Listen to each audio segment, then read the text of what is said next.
Alors bonjour tout le monde, je m'appelle Gabrielle Lopez, je suis la directrice générale de la Coalition ontarienne de formation des adultes, qui est en fait membre du RESDAC, dont l'organisme que gère Denis. Et de par son nom, la coalition est située en Ontario. Alors l'Ontario, c'est la province où il y a la capitale du Canada. Et on est un groupe de francophones. En fait, c'est la province qui a le plus grand nombre de francophones en dehors du Québec. Et on occupe le territoire, mais dans une majorité anglophone. Alors moi, je vais vous parler en fait de référentiel de compétences et aussi de notre système de badge qu'on vient de mettre en place. Alors, d'abord, un petit peu sur notre organisation.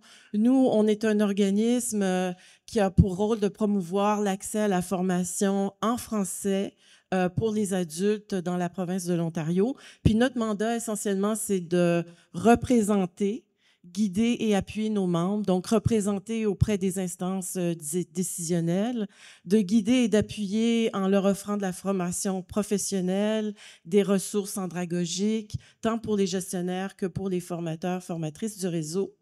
On fournit aussi un programme de formation à distance. C'est un programme phare chez nous. Nous, on est situé à Ottawa. Nos membres sont à travers la province, mais nous, on gère le programme provincial. Alors, on offre des cours gratuits en français, mathématiques, littératie, informatique et aussi en compétences socio-émotionnelles.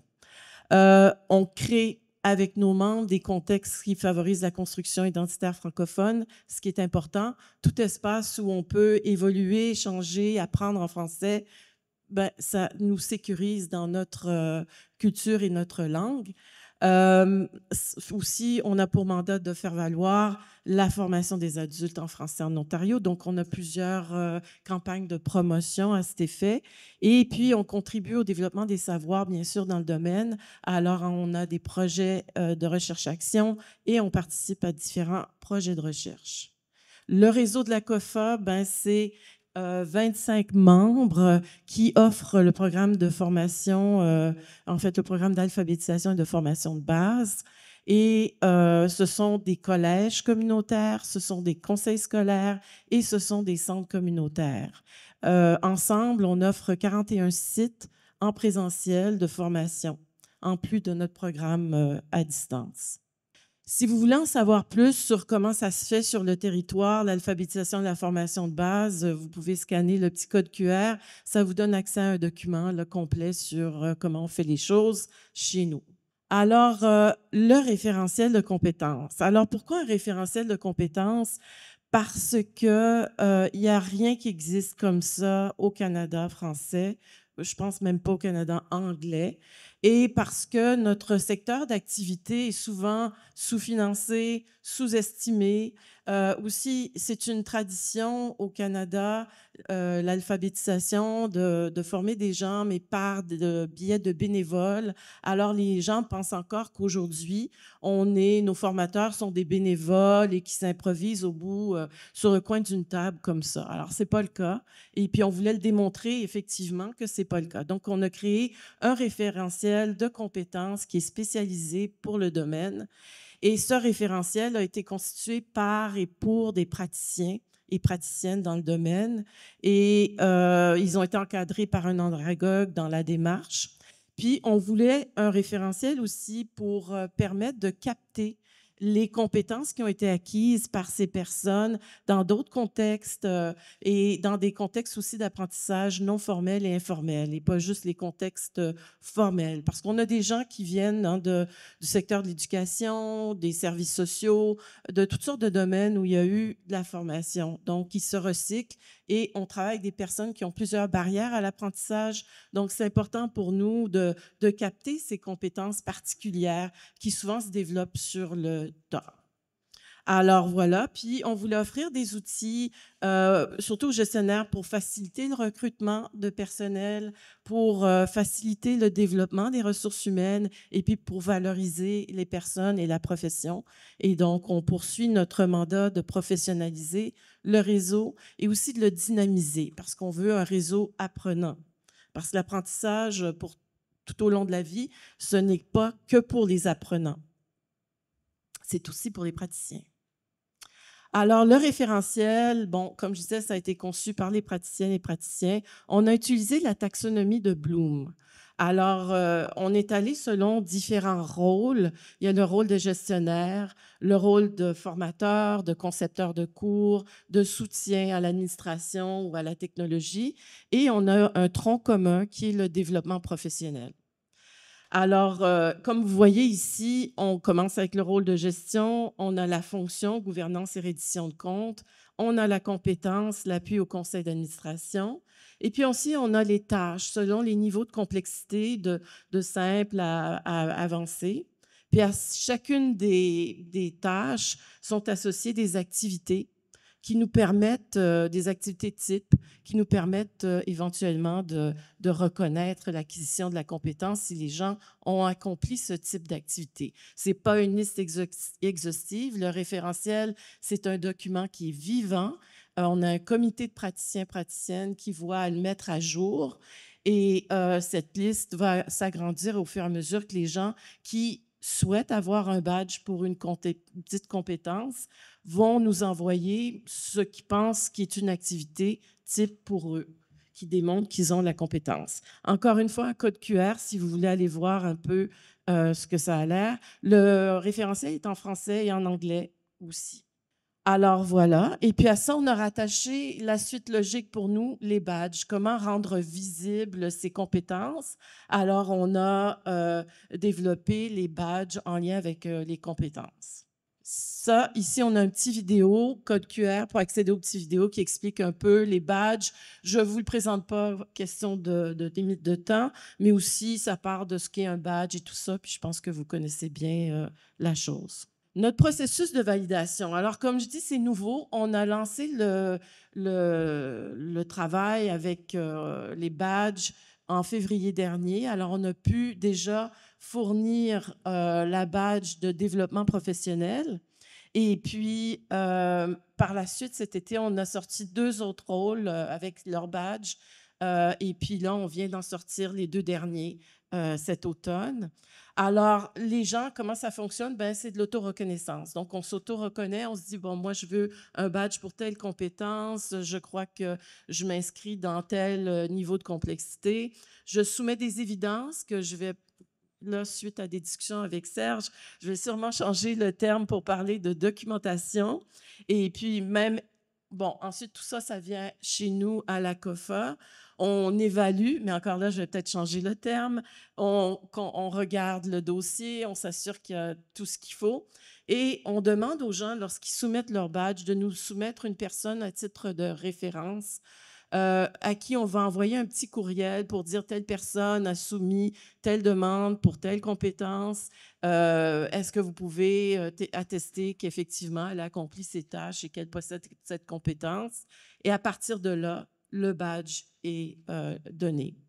On a des endosseurs, on commence à aller chercher des endosseurs parce que ce projet de référentiel et de badge est financé par la province de l'Ontario. Alors, les endosseurs, ben, on a bien sûr le RESDAC et on a aussi l'Institut de coopération pour l'éducation des adultes. Bon, c'est bien beau, on a un référentiel, on a des badges, c'est lancé dans l'univers, mais on ne peut pas juste les laisser comme ça. Puis je crois que plusieurs d'entre vous savez de quoi je parle parce qu'il faut, c'est un travail de soutien continu, d'information, de promotion, puis d'accompagnement, accompagner les gens à faire les badges. Puis comment on peut motiver les gens à soumettre des badges parce que nous, je ne sais pas si c'est comme ça pour vous, mais les gens sont débordés. Quand même soumettre des badges, ça demande un certain travail. Ce qu'on a commencé à voir dans le réseau qui est super, il y a des gestionnaires qui se réunissent avec leurs employés une fois par mois et puis ils regardent ensemble les compétences, ont une discussion ensemble et puis ils décident s'ils peuvent soumettre des demandes de badges. Alors ça, c'est intéressant pour nous quand le gestionnaire s'implique et puis il y a un effet d'entraînement pour toute l'organisation, pour dynamiser l'organisation. Alors nous, ça nous amène à ces idées d'apprentissage collectif et puis de communautés de pratique, bien sûr. Et puis, on réfléchit en ce moment à l'idée de développer un SAU avec une série de critères, bien sûr, pour déterminer si l'organisation est apprenante. Alors, on est au début de cette réflexion. Les bénéfices du référentiel et des badges, bien sûr, ça nous donne une vue d'ensemble des forces du réseau et aussi des besoins. Alors, nous, comme on a le mandat de faire du développement professionnel, ça nous indique les formations à développer, le matériel à fournir. Puis je rappelle ici que pour nous, ce référentiel et ces badges, c'est vraiment pour valoriser et encourager l'apprentissage et valoriser la profession. Donc, ça, c'est important pour nous. Ça donne de l'appui aux gestionnaires, comme je disais tout à l'heure, pour le recrutement, développement des ressources humaines et aussi pour valoriser la personne et la profession. Et puis, c'est la mise en place d'une culture d'apprentissage. Alors, on dynamise le réseau de cette façon. À date, ce qu'on a depuis qu'on a lancé la première série de badges en février dernier, puis qu'on a poursuivi, on a 84 badges d'émises. On a 27 récipiendaires uniques. Dans le réseau, on a environ 125 formateurs, formatrices et gestionnaires. Donc, vous voyez qu'on a encore du chemin à faire. Cependant, il y en a 52 qui se sont inscrits dans l'espace CanCred Passport, parce qu'on travaille avec Don Present.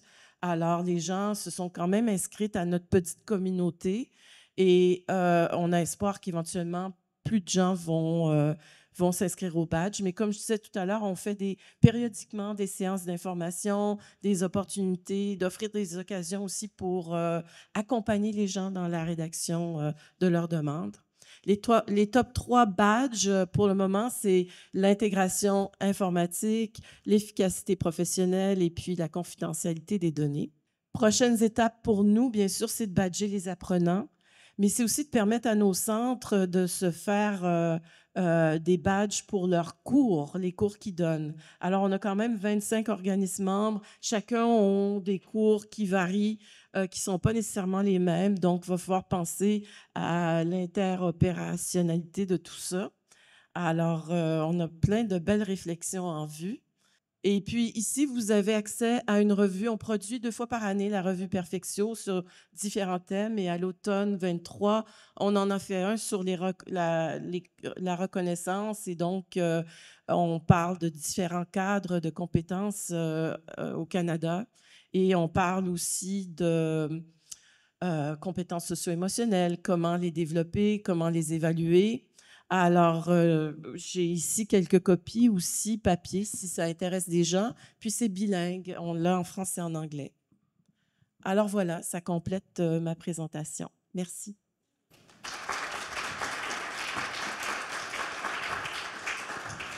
Je ne sais pas s'il y a des questions, des commentaires.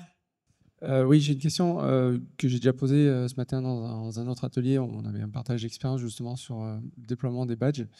Et c'est vraiment pour moi quelque chose qui est très pas préoccupant, mais je dirais quelque chose d'important en tout cas. C'est de savoir comment est-ce que les badges sont perçus par les employeurs. Est-ce que vous avez des retours sur ça? Oui, on ne s'est pas encore rendu là parce qu'en ce moment, on est vraiment interne au réseau. Alors déjà, c'est de faire comprendre l'utilité des badges au sein du réseau, auprès des praticiens. Parce que certains nous disent, mais pourquoi je vais aller chercher mon badge? Ça fait 25 ans que je suis dans le domaine, je m'apprête à prendre ma retraite, ça me donne quoi? Alors, il y a tout un travail à faire encore là, avant qu'on se rende chez les employeurs. Comme c'est pour un domaine spécialisé, cet effort-là, on l'a mis à plus tard parce que les gens restent dans le même réseau, généralement, mais c'est quelque chose qu'on va vouloir faire éventuellement pour permettre aux gens aussi la possibilité d'utiliser les badges pour trouver un autre emploi ailleurs, autrement. Merci. Sur le référentiel qui se met à jour, comment est-ce qu'il se met à jour, ce référentiel de compétences? Ça, on est en train de roder la chose. Déjà, on s'est constitué un comité de praticiens, praticiennes qui souhaitaient faire ce travail. Alors, on n'a pas encore, comme on vient juste de le lancer, on n'a pas encore eu la chance de faire un peu de chemin. Je sais qu'ils se réunissent en décembre et puis ils vont décider un peu de la méthode à suivre. les rencontres périodiques et tout ça. Puis j'ai l'impression, on l'a appelé un comité, mais j'ai l'impression que ça va devenir plutôt une communauté de pratique où les gens vont avoir un espace pour réfléchir au domaine et regarder les nouvelles tendances et voir les compétences qui émergent, là, qui sont à ajouter au référentiel. Ouais. Ce sont des pratiques dont on pourrait s'inspirer en France, parce que nous, les référentiels, on les met dans une case, Oui, tout à fait. dans le RNCP, et puis voilà, c'est sacré, on n'y touche plus. Si c'est révisé de temps en temps, mais il n'y a pas l'idée que c'est révisé en permanence par la communauté de pratique. Oui. C'est un exemple intéressant à Tout à étudier. fait. C'est pas un référentiel qui est statique, qui est évolutif, et puis les praticiens et praticiennes sont impliqués dans son évolution. Merci tout le monde. Merci beaucoup.